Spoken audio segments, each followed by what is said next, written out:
बोल भारत माता की जय, भारत माता की जय।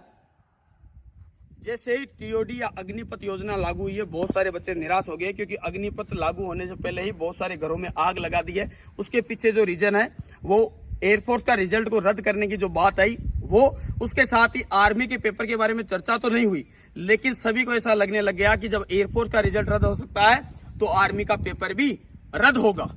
और बहुत सारे टीओडी के विरोध में भी आ गए कि टूर ऑफ ड्यूटी अच्छी नहीं है, इसके बहुत सारे गलत नुकसान होंगे। अब कुछ चीजें मैं बता देता हूं। बहुत सारे लोग आत्महत्या को ऐसे प्रमोट करने लगे हैं जिसकी हद नहीं है। जो बच्चा सुसाइड कर रहा है उसके साथ में देशभक्ति गाने लगा के उसका वीडियो शेयर ना करे। ये कोई बहादुरी का काम नहीं किया, ये कायरता है। ये आपके जीवन में अगर आपको एक फोर्स की जॉब नहीं मिली, आपको भारतीय सेना में जाने का मौका नहीं मिला, भले आपकी मेहनत कितनी भी हो, किसी भी कारण से बस वो रद्द हुई है, आप जीवन खत्म कर ले रहे हो, ये अपराध है आत्महत्या।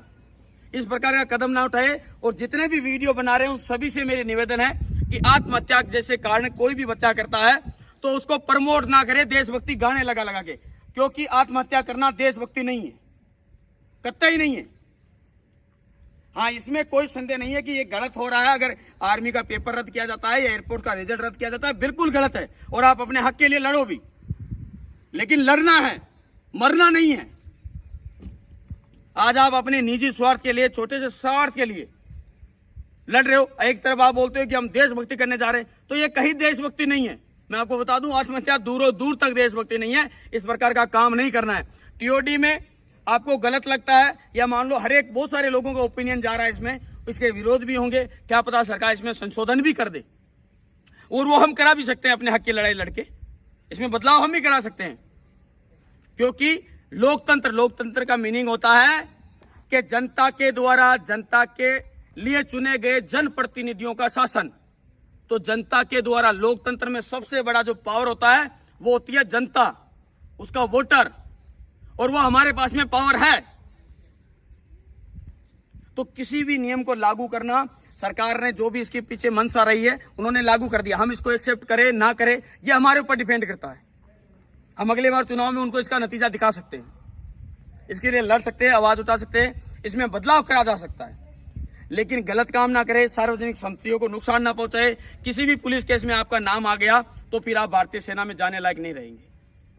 भारतीय सेना में जाने का जो जुनून होता है बच्चों में, उसके लायक फिर आप कतई नहीं रहोगे, क्योंकि अगर आपके ऊपर एक भी चार्जशीट में कहीं नाम, किसी भी प्रकार का सार्वजनिक संपत्ति को नुकसान अगर आपने पहुंचाया, किसी के की बेखाओ में आकर, तो आप बहुत बड़ा नुकसान उठा लोगे।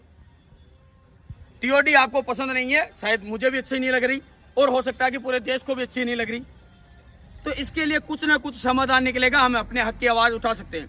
क्यों नहीं लग रही मैं आपको बताता हूं। इसमें मेरा रीजन क्या है। मेरा मानना यह है कि इसमें अच्छा क्या नहीं है। अब उनकी अच्छा तो उन्होंने बता रखा है, अच्छा क्या नहीं है कि एक जवान अगर 4 साल के लिए नियुक्त होगा तो उसमें देश सेवा का वो मोटिवेशन नहीं रहेगा जो एक परमानेंट स्थायी जवान में रहता। क्यों? क्योंकि उसको पता है अगर मैं शहीद हो गया, मैं तो सिर्फ 4 साल के लिए हूं भारतीय सेना में, उसके बाद को उसको ये चिंता सताएगी कि इसके बाद मैं क्या करूंगा। वो 4 साल की सर्विस में 3 महीने से 6 महीने की ट्रेनिंग करेगा और लगभग 10 से 12 महीने छुट्टियों पर रह जाएगा 4 साल में। अब उसका जो कार्यकाल यानी समय अवधि रहेगी वो लगभग 30 महीनों की रहेगी। उसमें ये सोचेगा, इस सोच के पीछे उसका समय निकलेगा कि आगे मेरा क्या होगा, मेरा फ्यूचर क्या होगा, मैं यहां से जब निकल जाऊंगा तब मेरे साथ क्या होगा। और ये बहुत बड़ी दुख की बात है, क्योंकि उसका फ्यूचर सिक्योर नहीं। सर्विस आर्मी में भर्ती होने के बाद में भी उसको ये संतुष्टि नहीं मिलेगी कि हाँ मैं भारतीय सेना में भर्ती हो गया हूं, और परमानेंटली उसको 4 साल तक इस चीज की समस्या या मन में एक टेंशन रहेगा, जिसके कारण मुझे नहीं लगता कि वो सर्वोपरि बलिदान दे सके और देश के लिए अच्छी देशभक्ति दिखा सके जो भारतीय सेना का हर जवान दिखाता है। क्योंकि उसको पता है कि वो भारतीय सेना का सदस्य है और वो सर्वोपरि है। लेकिन अगर वो इस चीज को इस प्रकार से देखता है तो मुझे नहीं लगता कि वो उतना बलिदान या उतना प्रभावी हो सकता है। ये भारतीय सेना के लिए भी कहीं ना कहीं एक सवालिया खड़ा करता है निशान की एक जवान जिसको ये पता है कि मुझे यहाँ पर 4 साल रहना है, वो इस रूप से देशभक्ति दिखाए जितना कि एक जवान जो कि उसमें स्थायी है। इनमें बदलाव रहेगा और उसको कहीं ना कहीं ये चिंता सताएगी कि मैं यहाँ से जाने के बाद क्या करूंगा। मान लीजिए 6 महीने ट्रेनिंग की, उसके बाद में वो सर्विस करने लगा, उसका 1 साल का जब कार्यकाल बचेगा उस समय एक तो ये टेंशन रहेगा उसको कि मैं स्थायी होऊंगा या नहीं, और अगर नहीं होऊंगा तो मेरा क्या होगा। तो इसके बारे में उनको इनका फ्यूचर प्लान जरूर साथ में देना चाहिए कि अगर जो 75% बाहर आएंगे उनका क्या होगा, उनका आगे का जीवन कैसा होगा। ये नहीं कि वो सिर्फ एक होमगार्ड की या किसी बैंक या एटीएम के बाहर गार्ड बन के रह जाए।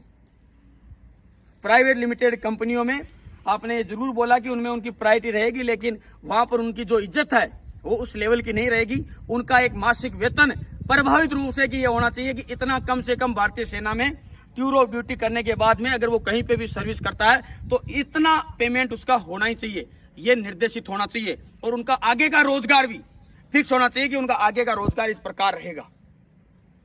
ये बातें खुलकर सामने आनी चाहिए। लेकिन जो इसके खिलाफ लड़ाई लड़ रहे हैं वो लीगली तौर पे लड़े, किसी भी प्रकार की गलती ना करे, क्योंकि आपके परिवार के अलावा इसका नुकसान किसी को नहीं होगा।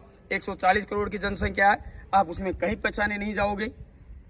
लेकिन आत्महत्या जैसा अपराध ना करें बच्चे जिनके पेपर नहीं हुआ। आपका पेपर की हक की लड़ाई जरूर लड़ेंगे। हर एक इंसान चाहता है कि आपका पेपर जो नहीं हुआ वो रद्द होने के कगार पे वो ना हो, और इसके लिए हाई कोर्ट बना है। सुप्रीम कोर्ट इसीलिए है, सरकार के फैसलों को चैलेंज कर सकता है सुप्रीम कोर्ट, और बदल भी सकता है। इसीलिए न्यायालय सर्वोपरि होता है। तो हम उसकी शरण जरूर लेंगे और आपके साथ गलत नहीं होने देंगे। लेकिन आप ऐसा गलत कदम ना उठाए। और जितने भी वीडियो बनाने वाले हैं, चाहे यूट्यूब पे, इंस्टाग्राम पे, अगर कोई बच्चा आत्महत्या करता है तो उसका वीडियो शेयर ना करें, और कम से कम देशभक्ति गाने लगा के तो ना करें। कायरता का प्रतीक को कभी देशभक्त आप नहीं बोल सकते।